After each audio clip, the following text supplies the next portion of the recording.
Huge chapter, very long chapter. We're going to try to take it in two pieces. The first part, which I think for me is the really important part, but then the individual things at the end we need to deal with. I shouldn't say just at the end, it was more than half of the whole chapter, but each of those, we could almost do a whole week on any one of those and try to decide what we do with them. Couldn't we? Yeah. Yeah.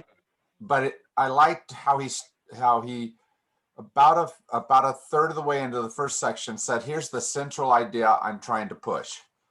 And he said, a transformation of consciousness is needed to save our planet. And these programs are steps towards building that change. And he put in later on the word could, that could build that change. And so that's where we need to start, is what is the transformation of consciousness, both that you feel like he's pushing, and what is it that how do you feel that transformation happening in yourself? Let me get Catherine in here with us. Just those two words, transformation and consciousness, are huge, aren't they? How many are pretty sure that something different needs to happen, that we need a transformation of some sort or another? Amen. Right? How do we move that direction? What do we do is essentially what he's asking.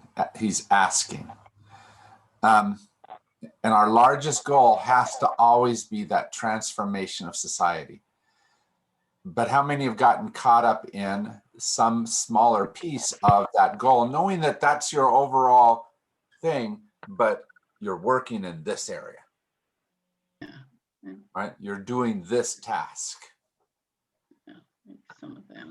And so his first thing is we've got to keep our overall idea alive, because the dictatorship's media, its corporations, its political leadership, and its educational system repeat endlessly the other story, don't they? And continues to be all of that. How do we keep that overall goal of building a caring society in mind? What have been the roadblocks for all of you towards doing that? Go ahead, Catherine. Several things, because I have to leave at 20 till, Okay. and I hate like anything missing any of this because I am so enthralled. But I think that it's the overwhelmedness. I read this, and I speed read, and I took notes along the way. But it was good, and I think I've got the gist of it. But it was a lot to absorb, and so I think that feeling overwhelmed initially, and then feeling excited, and then feeling like, well, this fits so well with St. Francis. And now I want to, like, let's do this. Yeah, the good news is that by being at St. Francis, part of what you've already done is committed yourself to building a caring society, right? And I think any church is that, or could be that to some degree, but I think St. Francis has worked really hard at being the type of society where love, relationship, caring for each other is a high priority. I would add, without judgment. Without judgment. Thank you very much. And that's an amazing thing, isn't it? Because there's a lot of people say, I'll love you as soon as. Mm-hmm. Or if and when. I want to give an example of that.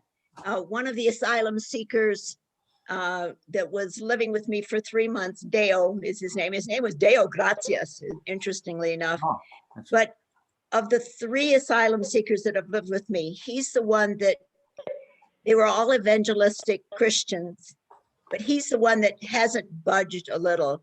And we're talking about gay people one time, and I said, gay people are very welcome at my church and celebrated, and they're welcomed at my church.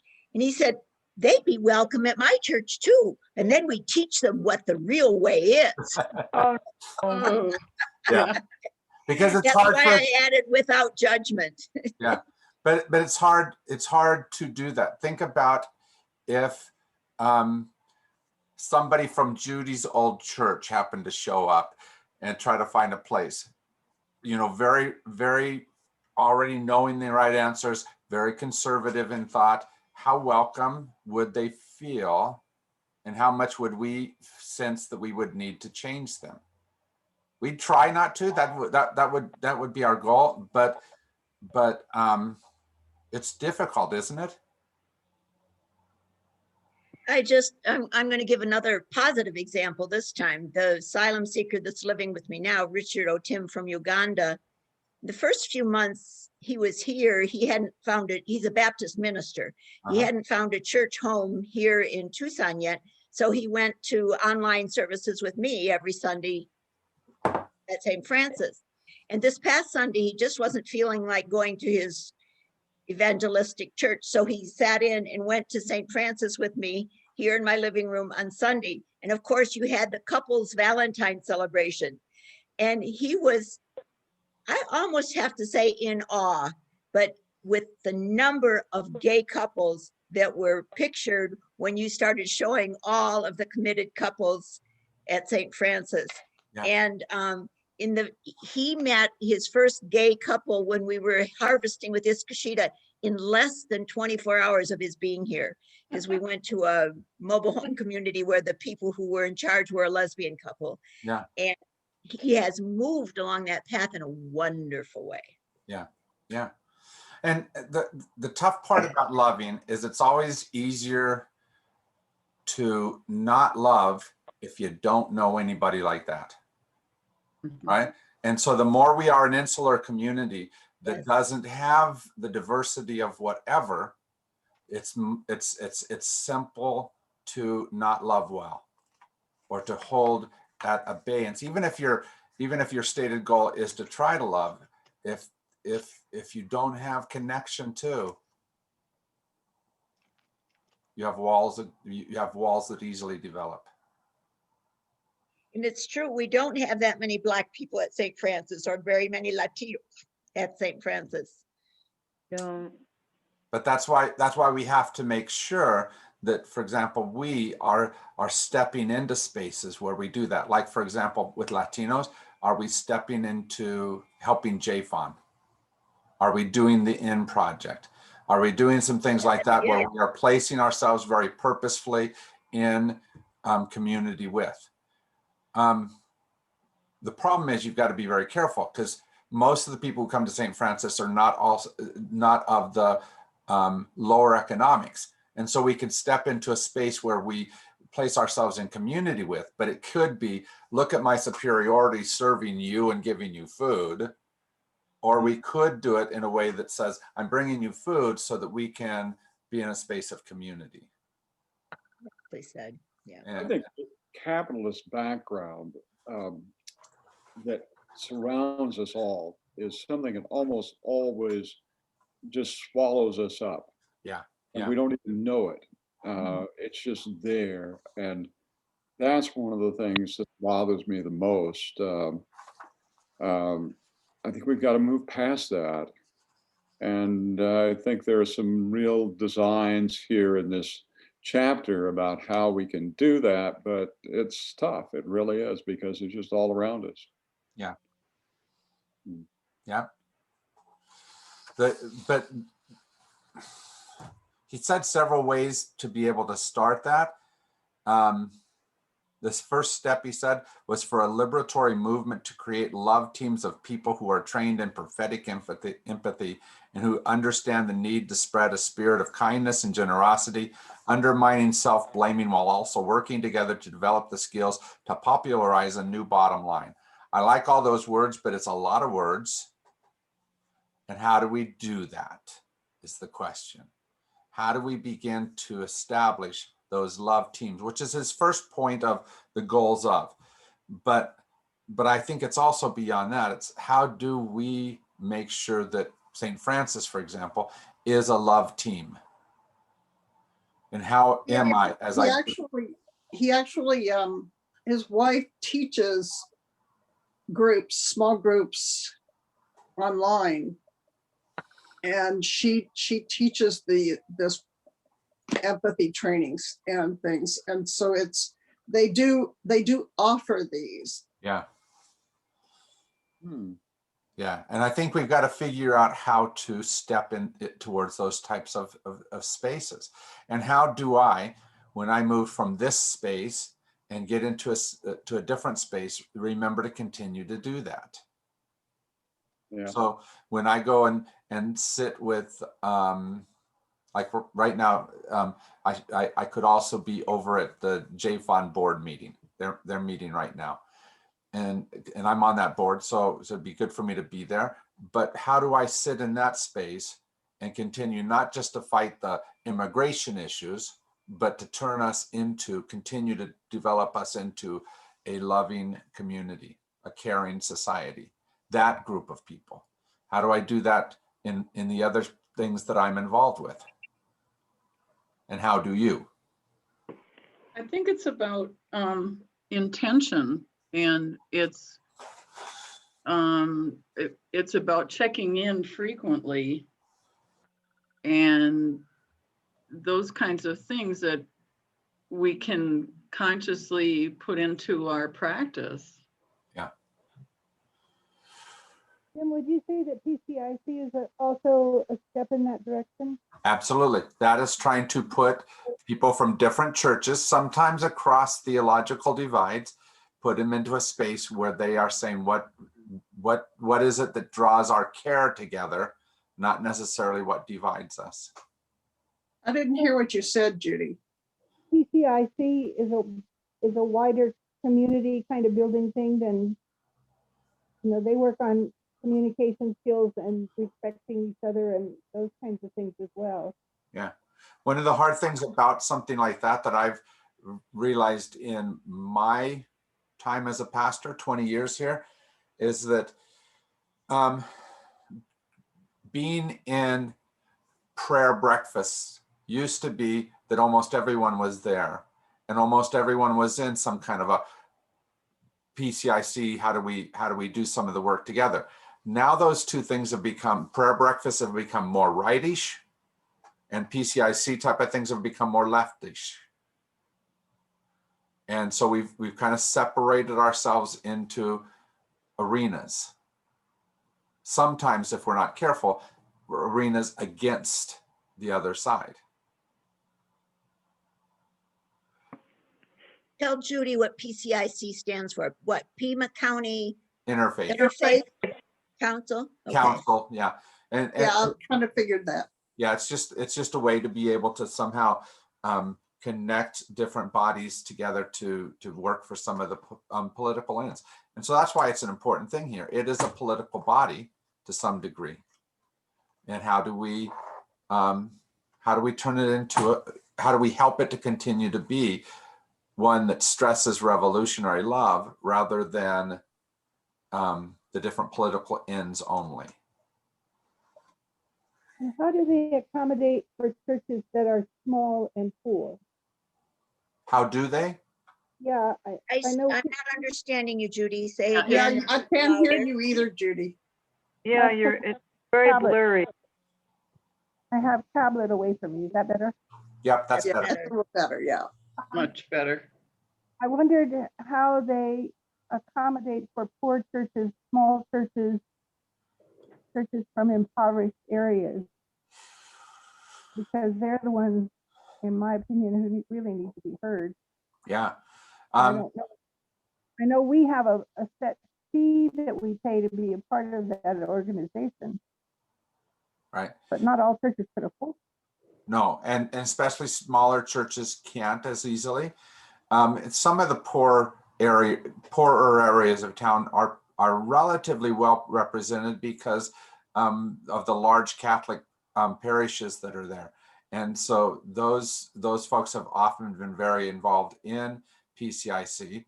The question is how well do they give all those people a voice that they listen to as they bring it to PCIC? But we all have that type of issue. But a small little church like where JFON is at, it's a small Lutheran church. Hispanic congregation, they're not going to have as good a voice in. We're going to have to choose to listen to Pastor Mateo, because his voice could get hidden behind other things. But one of the things PCIC tries to do is sit in small groups. You sit with one or two people, and you talk and you share, so you get to know each other. Mhm. And so one of the things that for example, I care much more about the food bank, because I've sat with the past director of that food bank in those relational meetings where I got to see his heart, see what he's about, and so I feel much more connected to that effort because of that. And I think that's at least part of what he's pushing as he pushes us into those types of caring communities, those prophetic empathy tribes. Do I care just about myself, or do I care about us? And Well, I think it's a little bit like John Wesley's small groups. That you need to have a group of people who come together to say, how can we live out our faith? How can we be those, in Wesley's terms, who are moving on towards sanctification, who are doing better, who are inflamed with this, and then go out and be a part of other groups. I think maybe that's one of the things that we need to do, is to start small groups of people who are anxious to be intentional and to live out their purpose in this new and caring way and become prophetically empathetic. Yeah. And I think also, as well as having those, we have to figure out how to teach people how to start those. Not necessarily with another group of people here at the church, but how to be in whatever space they're in, where they are intentionally talking about that prophetic empathy, right? So Ishkashita, for example, could be a wonderful example of different prophetic empathetic tribes. Are we helping them to know how to do that as they do their other work? Isn't it also the concept or the idea, I'm thinking of the phrase, each one teach one, and that if we have a sort of a core of people, which I suspect we really already do at St. Francis, then don't reinvent the wheel, use what's here, what's right. available. And, you know, I know we can't just jump in, but maybe we can, but I feel like I'm on fire with it of, yeah, this is what I'm here for. This is why I'm still on the planet. Yeah. And by the way, I'm not trying to garner, well, sure I am. Today is my birthday. Hey, happy birthday to you. Happy birthday. Listen, 75 big ones. I'm proud of this. I've made it. I've gotten this far without too much damage, you know, a few bumps and bruises and stuff along the way, but I'm pretty intact, and I'm happy to be right where I am right now. Nice. Now, is that because now you qualify for the vaccination, or? Yes, and I got online today. I was already waiting in the line for the county, but I took over an hour, but I am persistent, if nothing else. And I don't give up. And I have an appointment for a drive-through at U of A on the 2nd of March. Very So I'm good. a happy girl. Glad to hear that. Very Yeah. good. Oh, I also, you know, I literally Googled, who do you call if you want to get a vaccine in Pima County? Yeah. And I found a number. I called that number. This very kind woman walked me through, because I'm like, well, you know, I haven't heard back from Pima County in a week and a half. She walked me through the whole thing. I also now have an appointment March 9th to get my first shot at Keno. Nice. So I got my second shot yesterday. Yay. But I'm 78, so I already qualified. I was working on it, but I had to get to today. So Or let I me, just had to put that little aside in there. I No, know it that's- doesn't have pertain to what's going on right now, but it was like, I was so happy with this woman. I literally was in tears at the end of it. I'm like, I can't believe you know, it's like, I thank you so much for helping me, because it was like, It's hard. Yeah. it should not be it's- this hard to make No, it. it's a bitch. I'm just gonna call it what it is. And, you know, I found out with the county website when I did it I did it last month, but I just was kind of waiting because I knew I was getting closer, and then they opened it to 70 and above. And so I figure whoever gets here first, but I haven't heard back from anybody. So today is as good as it gets. And, you know, at least I have something concrete that I can focus on that's not too far out. So that's the good news. So I encourage anybody to don't give up. Here's what I'm going to tell all of you. Every time you tell me that you've gotten an appointment, that you've gotten your vaccination, I feel this little weight come off shoulder, right? This little bit of stress. So thank you for letting me know about that. And we're that much closer to communing again and That's being right. together. That's the key. Yeah, because and all of us are carrying that type of weight. So thank you for letting us know about that as we do that. So let me tell you a way to be able to direct the next piece. I'm part of a organization called MEC, Metropolitan Education Commission. If you know June, she headed up that organization for decades. Okay, up until about 5 years ago. So I tell them on the team that I represent God. Anybody who has remote religious thoughts, that's my purview. I'm the religious institution, the religious organization representative on that committee. But what we talk about is education. And many of the folks are in very political positions in one way or another. Some of them are, I'm appointed specifically by the county. Some of them are county representatives, right? So up until the election, Betty Villegas was on the team as the county representative. So we're dealing in very governmental spaces, right? Many of the people are representing teachers. They're members of the school board. They are administrators in different districts. How do I sit in a space like that? Or in whatever the space is that you're in that's analogous, that has governmental spaces, and do what they're proposing here. Here's what he said at one point. We propose that government be the vehicle through which we, the people of our country, demonstrate that we care for each other. Mhm. So as I sit there and I talk about education, how do I make it not just we've got to get this thing passed, you know, we've got to do this type of initiative, but how do we make it? How do we care about our society? How do we care about the individuals in and we keep the focus on that caring for each other? Now it's relatively easy when a lot of what we're talking about in MEC is about how do we make the best educational program possible.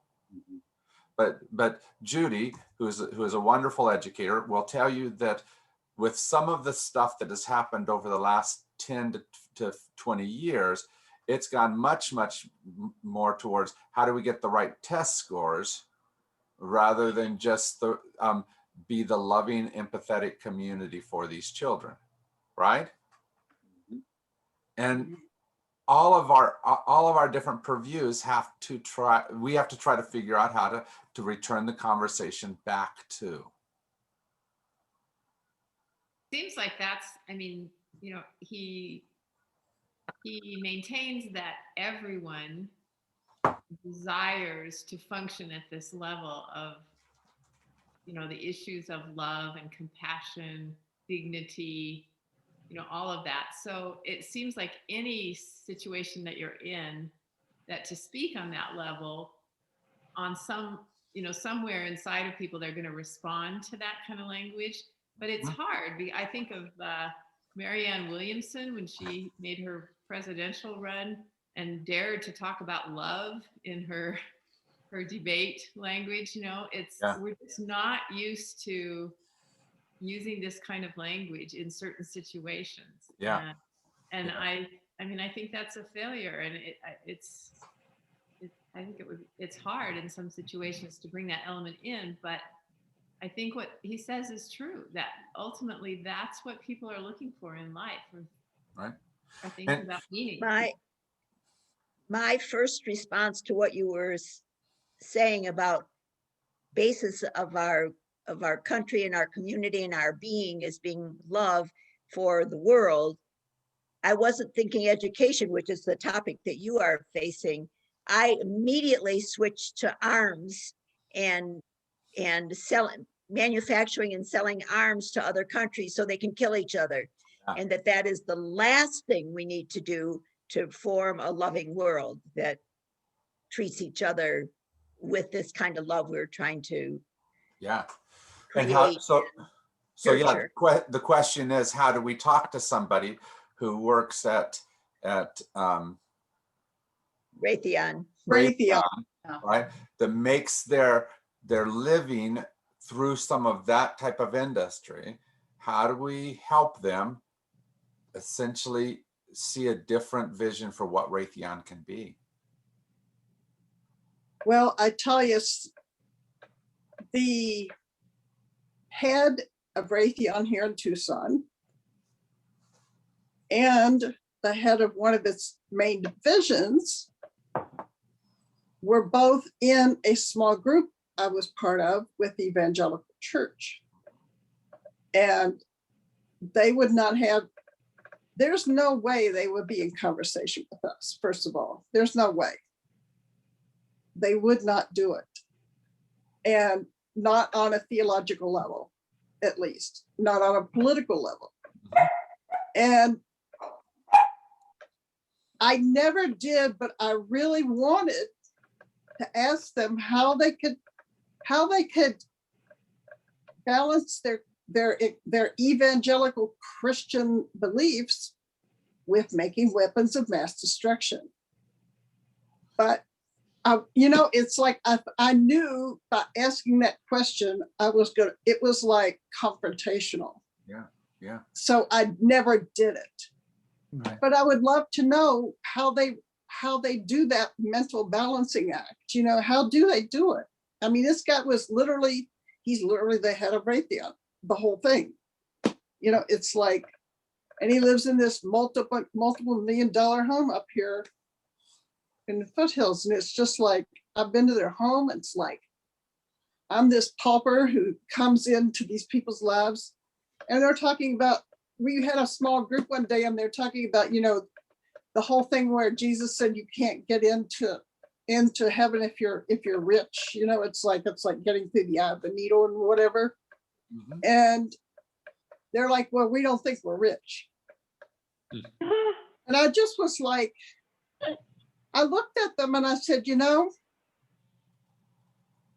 I beg to differ with you, because I had just come out of assisted living, and I'm like, I literally have $8 to my name right now because it's towards the end of the month, and I go to the food bank to get food. And I am like, I said, I look around here at your home. This is opulence. It's like my whole apartment would fit 3 times in their living room, 4 times maybe. And so it's like, and they didn't quite know how to respond to that. One person tried to put a $20 bill in my pocket, and I'm like, that's not why I shared with you. I didn't share with you to get money from you. I shared with to let you know that you are very wealthy.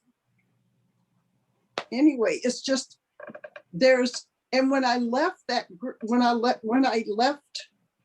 they quit speaking to me. Yeah. And unfriended me and totally will not have any communication with me now because I go to St. Francis. And the real difficulty, Judy, is how many of those types of barriers have been placed in our life to where we defend ourselves rather than stay in relationship with each other. And what he's pushing, this love revolution, is about us figuring out how to be in the spaces that help all of us to work out of the dynamics of relationship rather than my own goodness, my own what helps me. And I'd like to see, I would really like to discuss that more, because to me, I could not stay there Yeah, because it was literally crushing my soul. right. It was Trump. Literally, there is a church around Trump right now. Uh-huh. There literally is a Trump church in Yep. this country.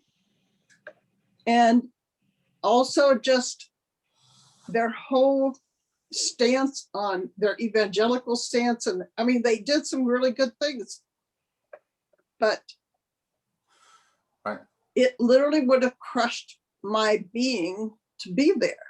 Yeah. So let me put you on the opposite side of things if I can.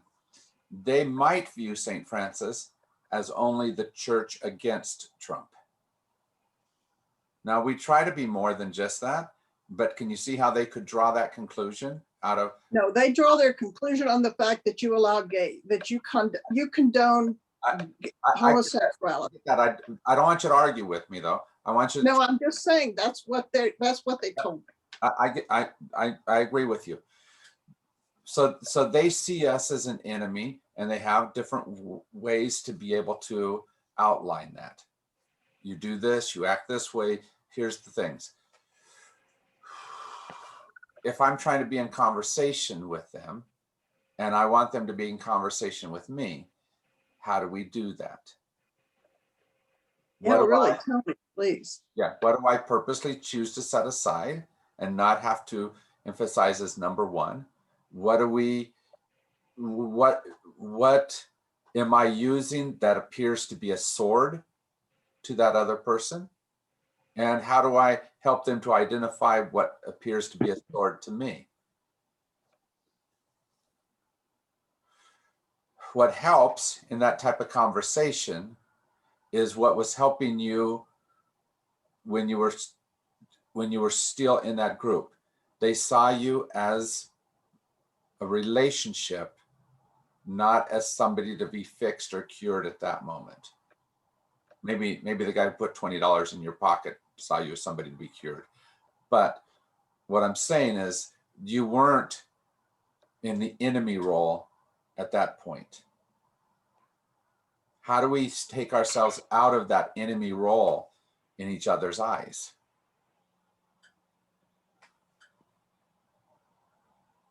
That's at least part of what has to happen, right? Yeah. And several times in this chapter, he referenced or alluded to the idea of competitiveness versus cooperation. My side versus your side, or is it our side? Are we together in this? How do we help us to be a human race, not the ones who are on the right side and the ones who are on the wrong side? My only thought is, if I had been in that situation, what kind of question might I have had? Is I would have just said, what kind of charities do you support? What are some of your favorite charities or nonprofits in Tucson or in the world? And just opened it up that way. Yeah. And how do we begin to have that conversation? My friend who I talked about on Sunday, who passed away, his name was Richard, very wealthy man, because almost everyone in the United States uses some of his products. Right? For example, he invented the nasal hood that dentists use to be able to give you nitric oxygen. He invented that. So guess how much money he gets off of the royalties, right?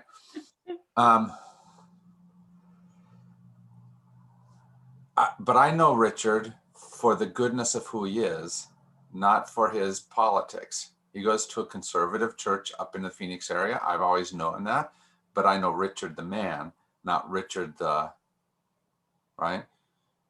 How do we turn these conversations back to the relational? The hard part, like you outlined, Judy, is that it is sometimes very hard to be in relationship with them, because if they're forever pushing something that I can't accept, or they won't let me speak something that is very important to me, it becomes challenging to be in that space with them. Well, I read this week, because I find learners so wordy, and sometimes a little inscrutable. I read Michael Curry's Love is the Way. And he's the Episcopal bishop in one of the Carolinas. I forget which one now. But one of the things he said was about planting the seed. And that's what I thought about when Judy was telling her story, that she's, by saying what she did, she planted a seed in the minds of those people that they may never be able to get rid of, thank goodness. You know, whether they do anything, whether it makes a big change or not, but he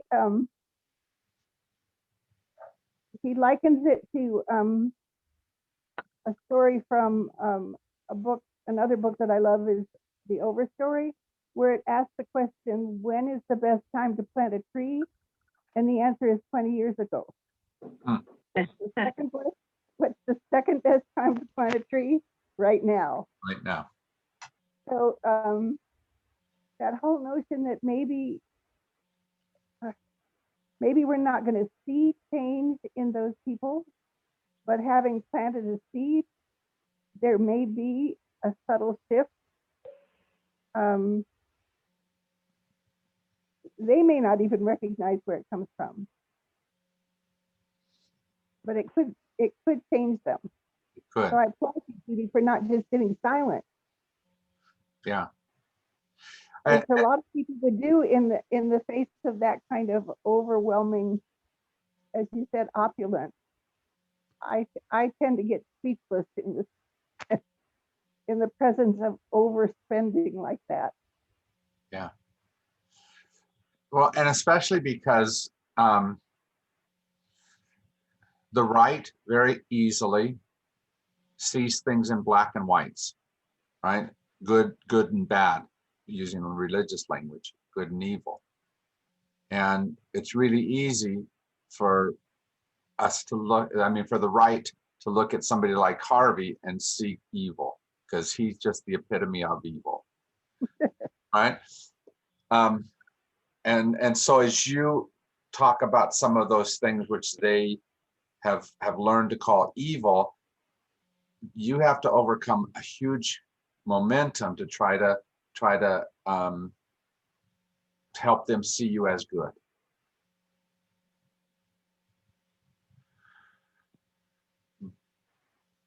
But we're not into, here's one thing I know.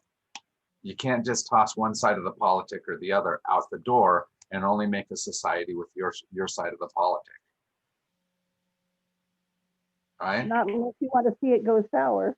Yeah. Somehow we have to figure out how to cross these boundaries and begin to make different spaces in our world. So those are some of the steps that he's talking about. Now, I hope you read really, you took to heart very, very well what he talked about, these different steps, that these are not definitive steps, they have to happen.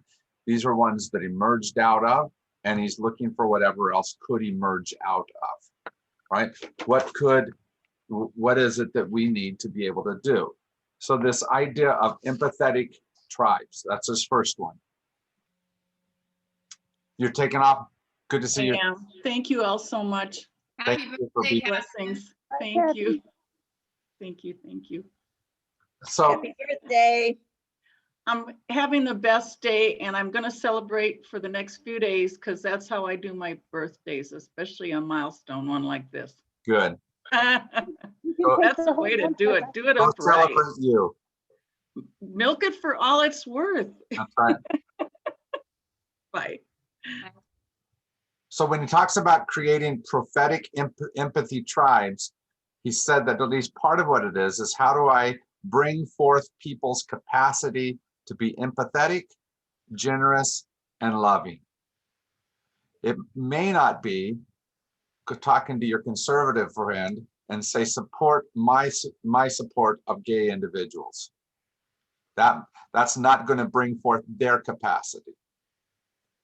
But where might I have a place where we can sit together and care about something together? How do I figure out how to have a tribe with those other people in some way or another?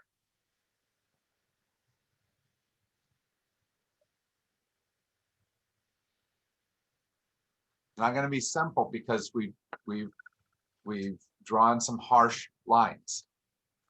Yeah, I'm not sure that it even begins at that point, meeting with others. I think you've got to meet with others who are committed to your same goals. And you know, who want to strengthen and encourage each other in that background. We're so enmeshed in this system that it's hard to get out of it.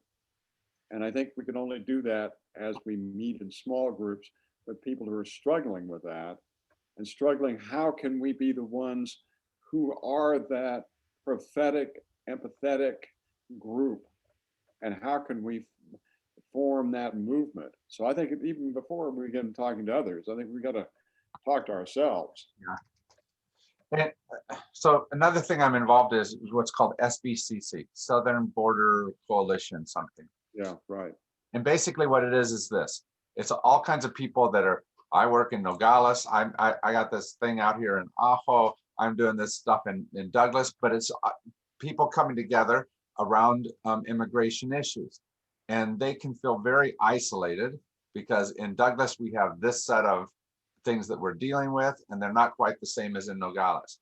Or I'm dealing with only this type of person that I'm trying to help.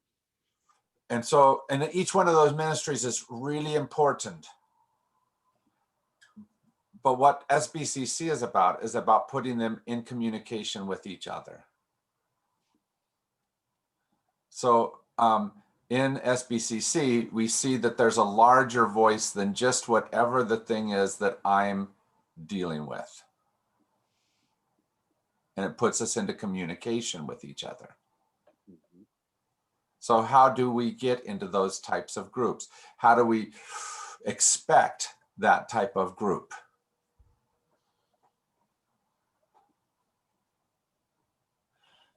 The hard part is like when Greg first came in, he talked about how a door had slammed essentially, right? And someone had said no to something.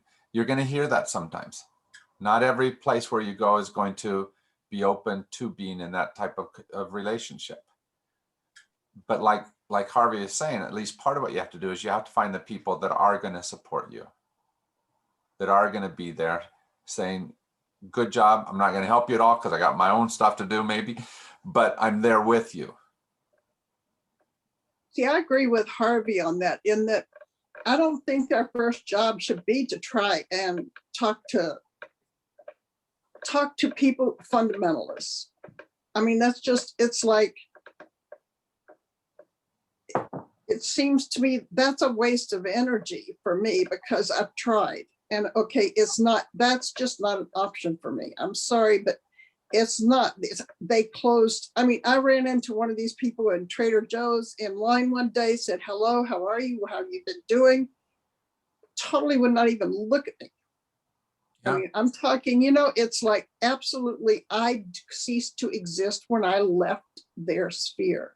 So I agree with Harvey that it's like, we have so many caring groups around, like, I listen to all these people working on love and compassion and justice. There's several groups around the country, around the world, who are doing these kind of issues. We need to be more united in getting these groups of caring people who want to do this kind of work together, instead of being all fragmented all over the place, and form something that's more united within the people who, and you have to have a force, I think, of love, and because I tell you, I get emails from Michael Lerner every day, and he is no big fan of fundamentalists. He Right. doesn't even try. Right. So if we go along those lines, he outlined in the second half of the chapter 9 different areas of goals, right? Did any of those resonate more with you? I'll read all 9 of them if you want me to real quick. One was about the tribes. One was What page are you on? What page? Oh, okay. Sorry, it's all the way through the second half of the chapter. It starts on page Sorry, I'm 114 and goes to the end of the chapter. So it's 40 pages worth of work. So the second one is re-envisioning work and professions with a new bottom line. The third one is building caring families, loving relationships, and a society that supports them. Number 4 is transitioning towards a caring economy.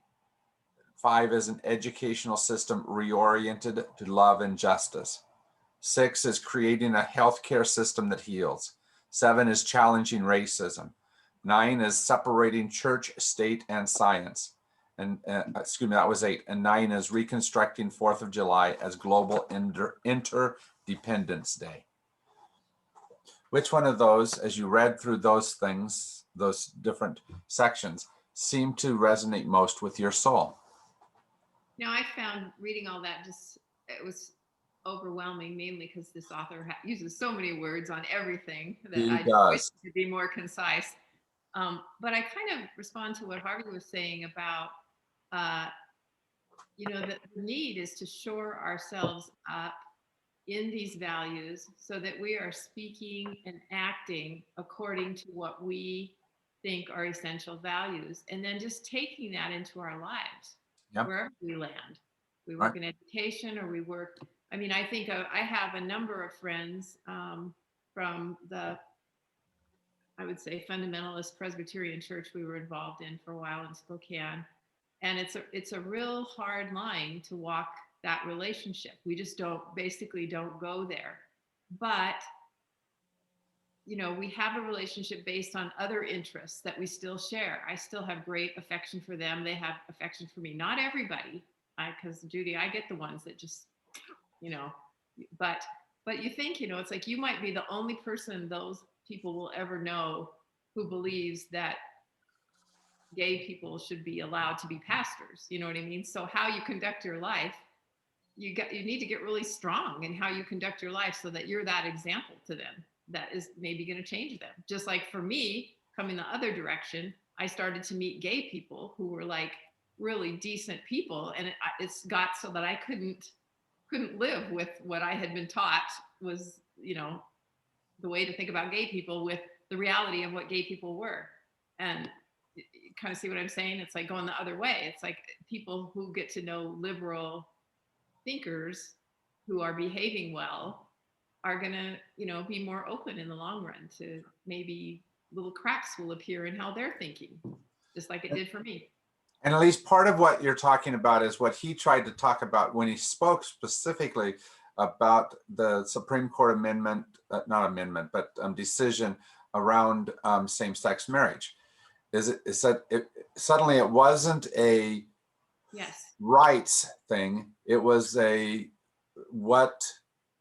how did he phrase it? It became relationship and love, and it became a relational type of issue. Yeah. What is it that everyone, what is it that we need to help people be able to do? Yeah. Right? And so it became a person thing, not a political thing. So that's a lot of what he's trying to do here. So which of these things do you care enough about that the politics are going to not take the front seat because you care more about the caring side of it? So for example, I talked about education earlier and how it's become too much testing. Well, my view of education is that if you don't have a relationship first, you can't teach anybody anything. And so I try to, that's one where I care about making sure that that's a relational space and that we are doing the most caring thing, not necessarily the one where we get the highest test scores,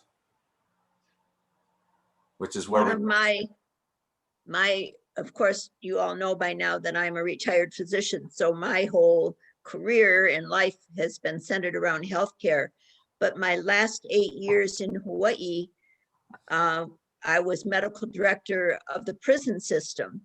And the same when I lived in New Mexico for a few years, I was medical director of their prison system as well.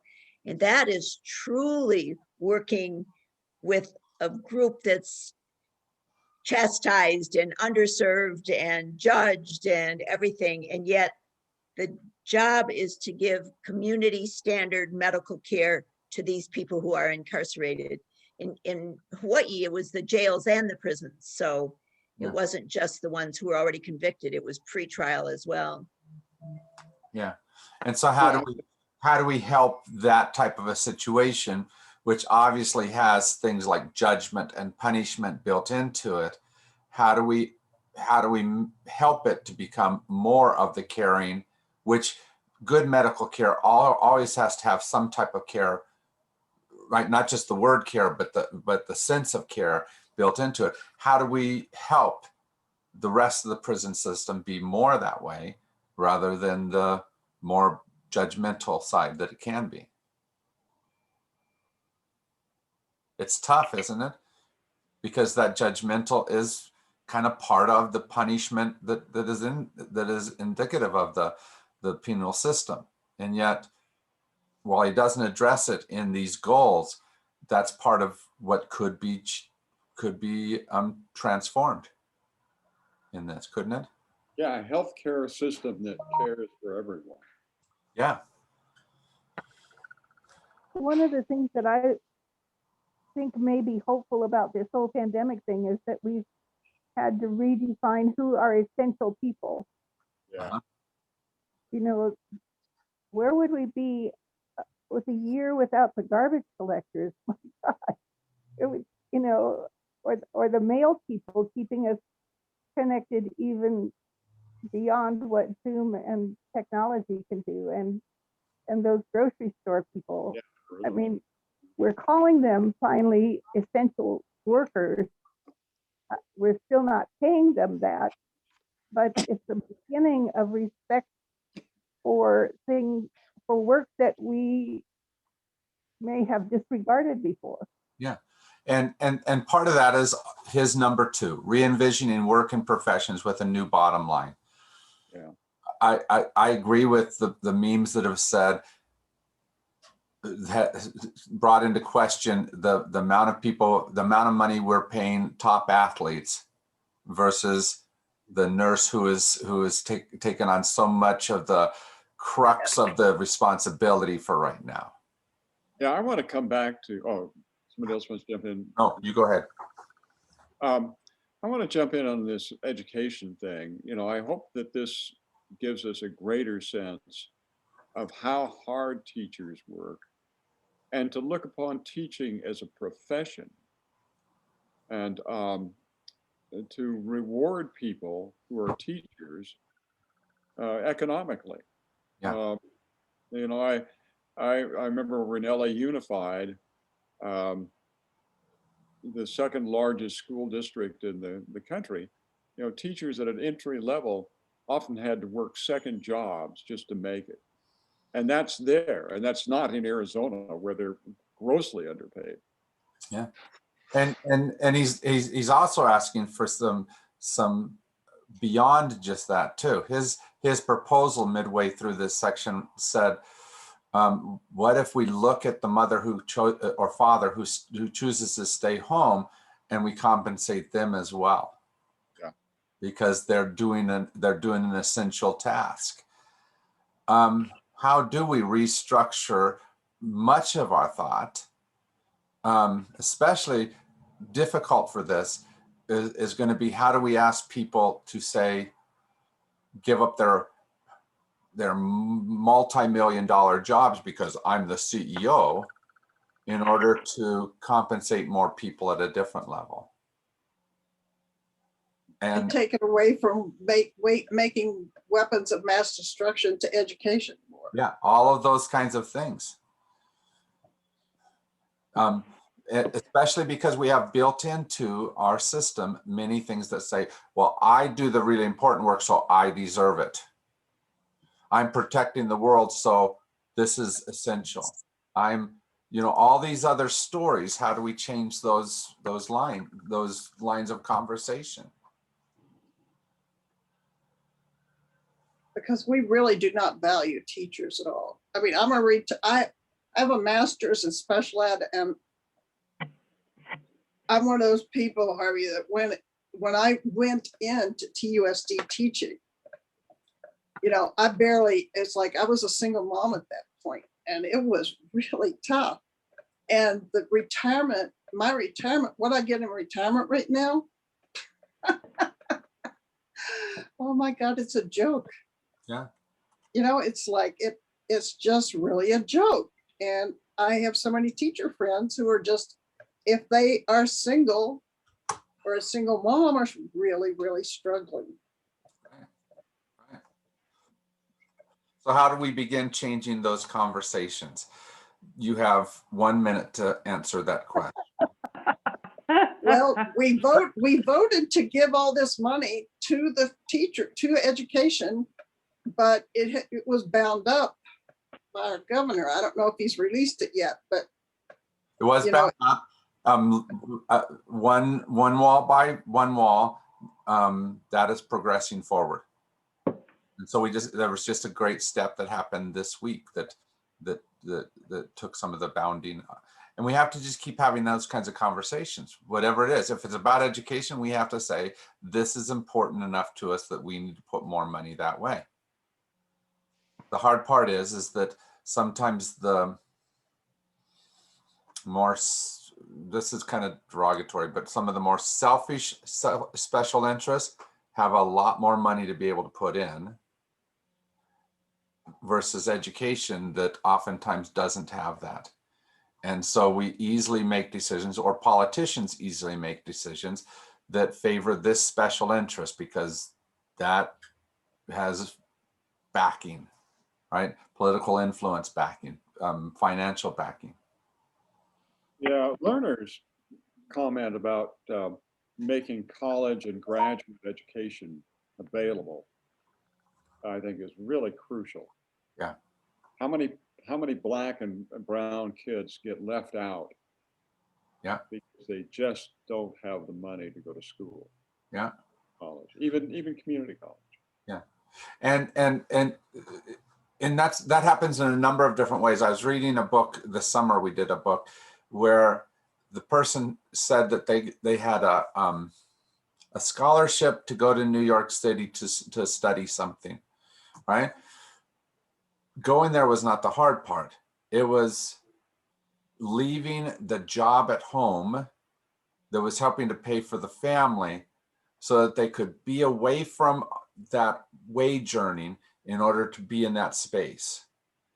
And so many of the people that were in the class with them were people whose parents were paying for them to be able to be there. Yeah. Right? How do we overcome that type of thing? Not just by giving a scholarship, but also by somehow working into a system where we provide for the family that is inconvenienced because of this step. All right, it's time for us to finish. Has everyone got everything solved in their mind? I think what you want to start doing though is start looking at some of these things and thinking about others. What else could be part of these goals? What are important for us to start looking at differently and reacting out of love rather than politics? And in some ways that means reacting out of relationship rather than reacting just out of rights. Okay, and figure out there are other ways for us to formulate what we do and move forward that way. I hope you realize that it's not going to be a magic wand, but it will be transforming if we dedicate ourselves to it. Thank you for your time, my friends. Thanks, Jim. All right, Thank you. take care. Bye-bye.